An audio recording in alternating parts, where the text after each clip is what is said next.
Hello les bons vivants, j'espère que vous avez la forme athlétique. Alors dans cette vidéo, je vais vous donner les 3 pires excuses qu'on me donne quand on souhaite perdre de la graisse abdominale, qu'on souhaite se remettre en forme. Honnêtement, je suis sûr que vous l'avez vous avez déjà trouvé ce genre d'excuses. Je l'ai également fait moi-même à mes débuts. Donc je ne suis pas là pour vous juger, mais je suis là pour vous éviter de vous mettre des bâtons dans les roues et que vous puissiez enfin passer à l'action. Parce que sans action, une vision sans action est une hallucination. Donc en gros, vous n'avez pas le choix, pour avoir des résultats, il faut passer à l'action et arrêter de se trouver des excuses. D'ailleurs, il y a une maladie qui existe par rapport à ça, qui s'appelle l'excusite. L'excusite, c'est, on va dire, une maladie où on a souvent tendance à se trouver des excuses. On joue un petit peu, on se met en mode victime. Et ça, malheureusement, c'est pas forcément une bonne chose quand on est ambitieux comme vous, quand on veut avoir des abdos dessinés. Donc, la maladie de l'excusite, honnêtement, c'est une maladie inconsciente. C'est-à-dire, je m'explique. Aujourd'hui, en fait, l'excusite, c'est en fait un moyen de défense de votre corps, de votre inconscient, qui cache en fait des peurs. Hein. Quand on a la maladie de l'excusite, il se cache toujours des peurs derrière. Des peurs, des peurs, des peurs. Quelles sont ces peurs? Pourquoi vous ne voulez pas passer à l'action pour perdre de la graisse abdominale? Tout simplement parce que vous avez peur d'échouer. Peut-être que vous avez déjà fait des régimes auparavant. Peut-être que vous avez déjà essayé de nombreuses choses et vous avez échoué. Donc peur, encore une fois, de l'échec. Ça, c'est la peur qui se cache derrière cette maladie. Ensuite, la deuxième peur, c'est la peur du ridicule. La peur d'avoir investi, je sais pas, 100 euros, 200 euros, 1000 euros dans des formations, dans des choses comme ça et ne pas avoir de résultat. Peur du ridicule. Donc, encore une fois, pour moi, on est ridicule si on a décidé d'être ridicule. Hein, c'est-à-dire que si dans votre tête, vous avez le sentiment d'être ridicule, vous allez être ridicule. Encore une fois, c'est une question d'interprétation. Donc, les amis, ne jugez pas. Et si on vous critique par rapport au fait que vous passiez à l'action, vous en fichez. Vous vous en fichez. C'est votre vie. C'est votre vie et vous êtes le guide de votre vie.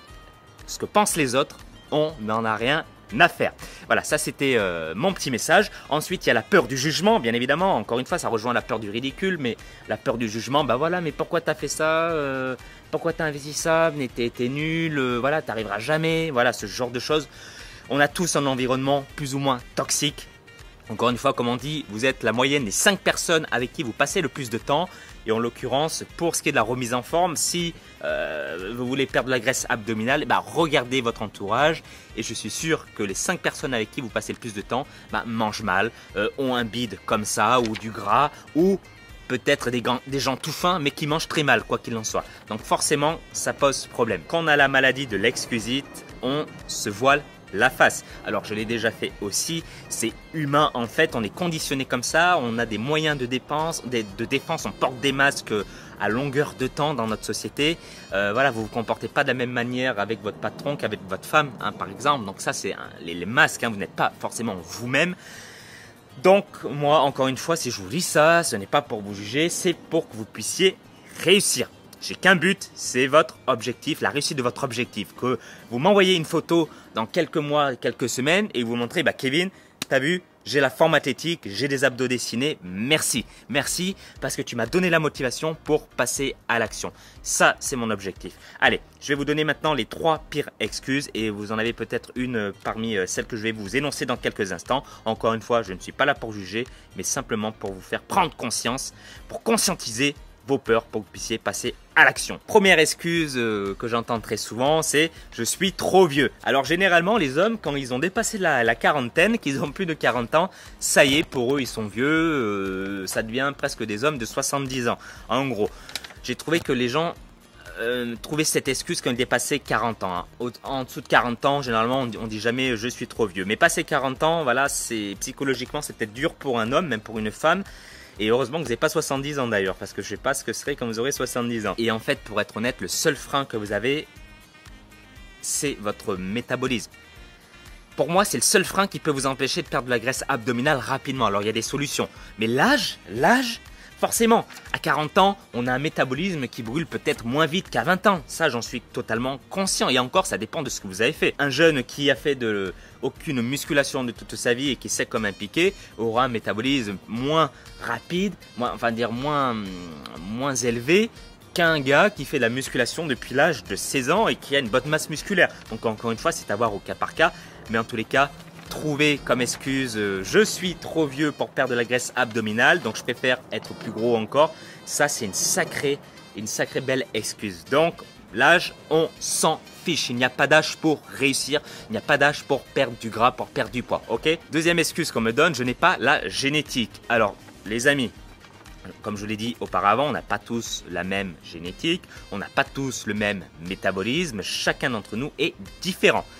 Moi-même, j'ai pas une très bonne génétique, j'ai une génétique de gras, c'est-à-dire de graisseux. C'est-à-dire que quand je fais un écart, le lendemain, je peux prendre 1 kg, voire 2 kg en plus sur la balance. Donc c'est-à-dire que je fais facilement de la rétention d'eau quand je mange un peu plus salé. Et les écarts, je les paye cash. Je les paye cash. Il y en a d'autres qui peuvent manger McDonald's 3 fois par semaine. Alors certes, ils vont être pourris de l'intérieur, mais d'un point de vue visuel, on ne verra pas de différence parce qu'ils éliminent tout rapidement. Donc ça, c'est un métabolisme différent, mais est-ce que ça va vous empêcher au final d'atteindre vos résultats? Ce sera juste un petit obstacle qu'il faudra prendre en compte, l'adapter pour vous, mais ça ne vous empêchera pas d'atteindre vos résultats. Donc pour moi, si vous êtes un humain, si vous êtes un homme, si vous n'êtes pas un martien, ça, c'est une sacrée excuse. Dire oui, je n'ai pas la génétique, je jette l'éponge.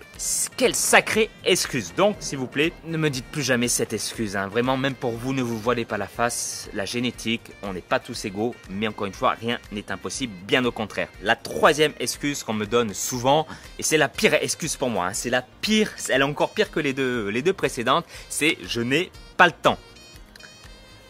Je n'ai pas le temps. Ok. Alors, petite question, combien de fois, alors c'est un petit jeu, combien de fois et combien d'heures passez-vous devant la télé à regarder les infos? Claire, alors j'allais dire Claire Chazal, mais moi ça fait longtemps que je ne regarde plus les infos, mais je crois qu'elle est partie depuis un moment.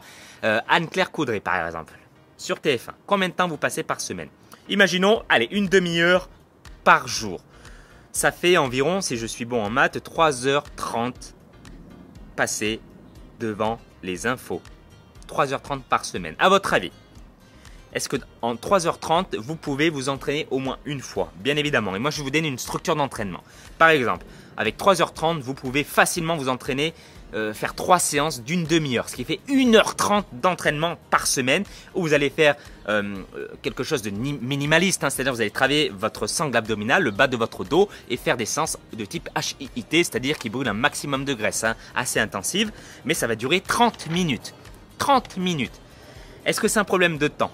Vraiment, honnêtement, entre nous. Non, ce n'est pas un problème de temps, c'est un problème, je dirais, de priorité. C'est plutôt une question de priorité. Est-ce que vous avez vraiment envie de le faire? C'est ça la bonne question. Pour avoir des résultats exceptionnels, il faut savoir se poser les bonnes questions. Parce qu'en se posant les bonnes questions, on aura les bonnes réponse, tout simplement. Si vous posez les mauvaises questions, ça n'ira pas, les amis. Donc encore une fois, dire que vous n'avez pas le temps pour quoi que ce soit, pour vous remettre en forme, pour prendre soin de vous, c'est un mensonge, c'est le plus gros mensonge. Par exemple, au niveau de votre alimentation, vous allez me dire « Oui, mais je ne peux pas faire ce rééquilibrage alimentaire parce que je n'ai pas le temps. » Avez-vous déjà vu la structure d'un rééquilibrage alimentaire? Ce n'est pas compliqué. Et moi, ce que je propose d'ailleurs dans mes programmes et au sein de mon guide de nutrition, vous pouvez télécharger en dessous de la vidéo, c'est extrêmement simple. Ça prend 5 minutes. Le temps d'implémenter la méthode, de la conscientiser et de la mettre en place, 5 minutes. Moi, je ne suis pas un grand chef cuistot. Est-ce que vous m'avez vu déjà dans la cuisine vous faire des recettes? Honnêtement, non. D'autres youtubeurs sont bien meilleurs que moi pour ça. Moi, j'ai d'autres qualités, mais pour ça, je suis nul. Je ne sais pas faire la cuisine. Du moins, j'ai des bases, mais je n'aime pas ça. Donc, je ne vais pas passer du temps à faire la cuisine, encore une fois.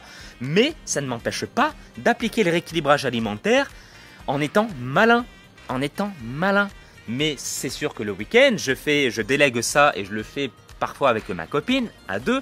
Mais encore une fois, on peut se débrouiller sans avoir le temps de cuisiner. Hein, c'est tout à fait possible, donc ne vous mettez pas ça en tête. Je n'ai pas le temps de manger sainement parce que ça, c'est une grosse bêtise. Voilà les amis, j'espère que cette vidéo vous aura plu. Hein. Voilà, je vous ai secoué un peu le cocotier. Donc, à vous maintenant de passer à l'action. Et gardez en tête que ce qui nous retient dans la vie, ce qui nous empêche d'avoir un sentiment d'accomplissement, ce sont nos peurs. Les peurs retiennent. Les peurs amènent à l'hôpital. Les peurs nous stressent. Les peurs nous paralysent. Donc passez outre. Arrêtez d'avoir la maladie de vous donner, on va dire, des excuses dans tout ce que vous faites dans la vie. Passez à l'action et vous ne le regretterez pas, hein, les amis. Et surtout, faites attention à votre entourage. Vous êtes la moyenne des 5 personnes avec qui vous passez le plus de temps. Donc, partagez cette vidéo à tous ceux et celles qui se trouvent sans cesse des excuses par rapport à la perte de poids. Et moi, je compte sur vous. Et d'ailleurs, si vous êtes motivé, je vous invite à télécharger mon guide de nutrition. Je vous donne 8 recettes pour perdre rapidement du ventre. Vous pouvez le télécharger en dessous de la vidéo ou dans le i ici si vous êtes sur téléphone mobile.